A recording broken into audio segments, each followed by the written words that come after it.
Mula idol runner-up hanggang AGT champion, ang di kapani-paniwalang journey ni Jessica Sanchez.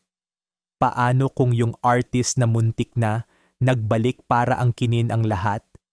Sa isa sa mga pinaka-epic na comeback sa history ng mga talent show, si Jessica Sanchez, na dating runner-up sa American Idol Season 11, ay nagbalik sa spotlight noong 2025 at nag-champion sa America's Got Talent. Nakuha pa niya ang Golden Buzzer mula kay Sofia Vergara at ang puso ng buong mundo. Hindi lang to tungkol sa music, tungkol to sa tibay ng loob, sa hindi pagsuko at sa tadhana. At kung kailan akala mo alam mo na ang ending ng kwento niya, doon naman magbabago ang lahat sa susunod na chapter. Marami pang artists na may matitinding kwento ng journey na naghihintay na ma-feature. Sinong artist naman ang gusto nyong makwento natin next? Comment nyo sa baba kung anong kanta o cover ni Jessica Sanchez ang pinakatumatak sa inyo at ishare nyo na rin kung kailan pa kayo fan. Sabihin nyo rin kung taga saan kayo nanonood at huwag kalimutang mag-like and subscribe para tuloy-tuloy ang pag-share natin ng mga inspiring stories. Ang boses na hindi mapapatahimik, ang kwento ni Jessica Sanchez. Pinanganak si Jessica Elizabeth Sanchez noong August 4, 1995 sa Chula Vista, California. Isang produkto ng dalawang mayamang kultura, Filipino at Mexican-American. Bata pa lang, stand out na ang boses niya. Isang napakalakas na gift na magdadala sa kanya palayo sa tahimik na neighborhood ng Eastlake kung saan siya lumaki.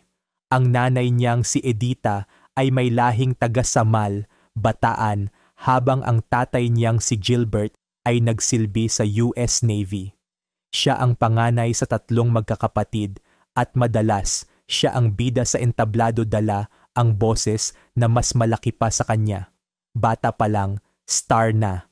Kahit noong bata pa, sanay na si Jessica sa entablado. Noong 2005, ginulat niya ang audience sa performance niya ng Respect ni Aretha Franklin sa Showtime at the Apollo.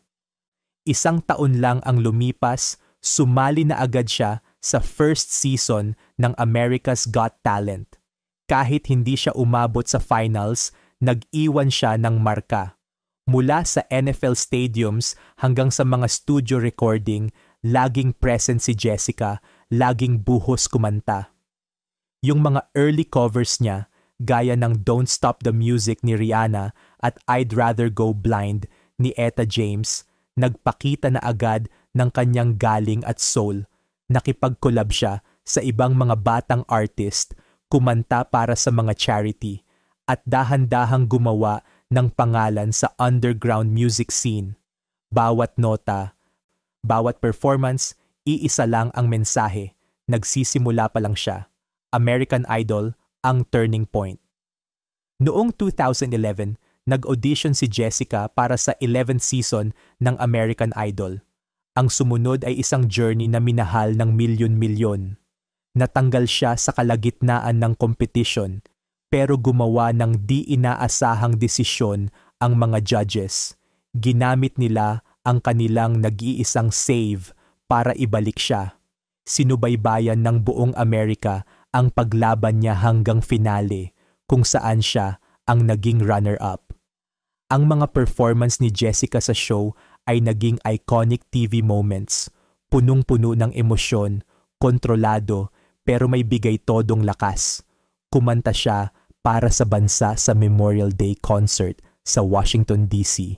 at di nagtagal, pumirma sa Interscope Records. Sa parehong taon, bumanat din siya sa stage ng Democratic National Convention kasama ang isang gospel choir na kumakanta ng may purpose at pride. Album, Glee cameo at iba pa. Noong 2013, nirelease niya ang debut album niyang Me, You and the Music, kung saan kasama ang single na Tonight with Neo. Isa itong bagong chapter, ang una niyang major studio project. Kahit hindi ito bumenta tulad ng inaasahan, ipinakita nito ang potential niya bilang isang pop R&B powerhouse. Sa parehong taon, sinubukan niya rin ang acting, nag-guest siya sa Glee bilang si Frida Romero. Dinala niya ang kanyang signature intensity sa role at kinanta ang mga hits tulad ng Clarity at Wings nang walang kahirap-hirap at puno ng karisma. Kumanta siya para kay President Obama sa White House, para sa mga sundalo sa mga national event at maging para sa boxing legend na si Manny Pacquiao. Mula Dancing with the Stars hanggang sa mga memorial concert, naging laging present si Jessica sa performance scene, laging handang kumanta ng mga kantang tago sa puso. Ang independent years, boses na malaya. Mula 2014 hanggang 2018, nag-explore si Jessica sa music sa sarili niyang paraan. Nag-perform siya sa mga benefit concert, nag-release ng mga cover at duet, at nag-experiment sa iba't ibang genre. Ang mga collab niya with artists tulad nina Jake Zyrus, Jennifer Hudson, Christian Bautista at Leroy Sanchez ay nagpakita na willing siyang mag-evolve at makipagtrabaho sa iba. Nag-headline siya ng mga concert sa Manila, nag-perform sa Guam, at mas naging close sa kanyang Filipino fanbase. Nag-release siya ng Christmas music, mga empowering single, at love songs habang sinusubukang i-navigate ang isang industry na hindi palaging handa para sa isang tulad niya. Noong 2016, pinatugtog ang original track niyang Stronger Together sa Democratic National Convention na may mensahe ng pagkakaisa at katatagan. Ang version niya ng The Prayer noong final season ng American Idol ay isang full circle moment. Patunay na may mga bituin na hindi kumukupas kahit wala na ang mga kamera. Mas matapang, mas malakas, 2019-2024. Nag-rebrand siya bilang Jess noong 2019 at dito siya gumawa ng isang malaking step up sa kanyang artistry.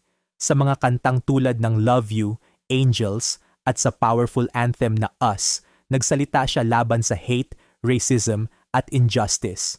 Lumuod din siya habang tinutugtog ang national anthem noong 2017 para ipakita ang kanyang paninindigan. Hindi na lang siya basta kumakanta, nagsasalita na siya gamit ang kanyang musika. Bawat release niya sa panahong ito ay may purpose. Ang kantang Body ay naging self-empowerment anthem, isang matapang na deklarasyon ng kalayaan mula sa isang artist na lumaki sa harap ng ating mga mata at ngayon ganap ng buo. Tuwi ay 25, Redemption sa pinakamalaking entablado. Sa isang nakakagulat na plot twist, bumalik si Jessica kung saan halos nagsimula ang lahat para sa kanya sa stage ng America's Got Talent. This time, hindi na siya wildcard or runner-up.